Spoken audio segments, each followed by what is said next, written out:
Well, it's been a while, so here we are back again in the shop. Had some cold days and a little bit more temperate weather this morning, so I have spent some time now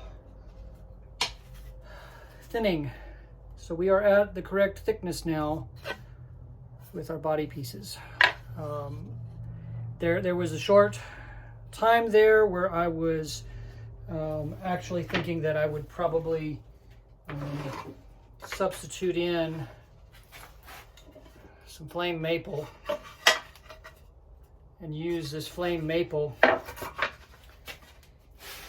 for those back pieces.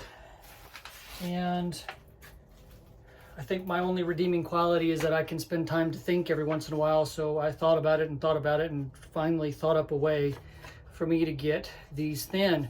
My issue has been that the pear wood is so hard and has so much silicate in it that it's dulling my blades, and they're just chattering off of it and not digging in and taking a nice slice like they need to for me in order to thickness the wood. So what I ended up doing is probably a little bit uncouth, but I took some tape and kind of did a double stick method to the top of my bench, along with making a fence on both sides, and then I made a sled for my Dremel tool, which I don't use very often, but occasionally when I need really small areas for inlay and I don't have a tool small enough, I'll use it to route those out. Well, I do have a router bit for it, but the Dremel tool generally for routing and leveling is not the greatest thing. So I took a lot of passes and did it a little, millimeter by millimeter until I got it down to about the thickness I could use, and then went after it again with the planer. And I can still use some sanding on it and make it a little bit better. But so where we are right now,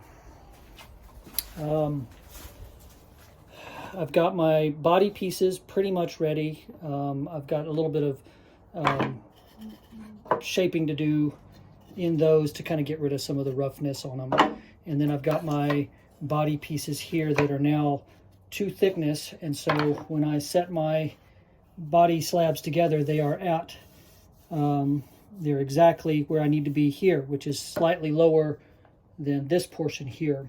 And what I'll do there is I'll take out some material that's the thickness of the top around these pieces here so that I can glue in my sandwich all together.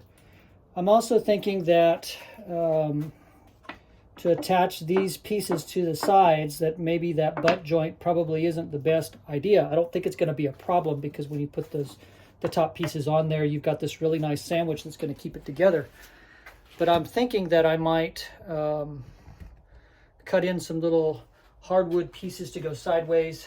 I just think of an idea for that. Let me show you. This is probably not representative of the piece of wood that I will use, but I'll take something like that, and in this area in here, I will make a hole where I can stick part of that in, and then make an identical hole on the other one where I can butt that in, and so it'll have a little cross-grain stiffness in that area. That'll help keep it from doing any motion like this. And if for some reason in the future this is ever dropped, these won't have a tendency to split along those lines, because they'll have that extra insurance in those places. So that's my thought on that one. And again, I'm going to go through my drawer and find the correct, something to put in there that's going to be hard and durable and last that long. And it may be using a aluminum rod. I'm not real sure, but more than likely it'll be a chunk of hardwood. And but yeah, that's coming along. It's almost, I get those into place, and then I'll be ready to glue on some wings and start shaping some of this other stuff here. And then yeah, so coming along there.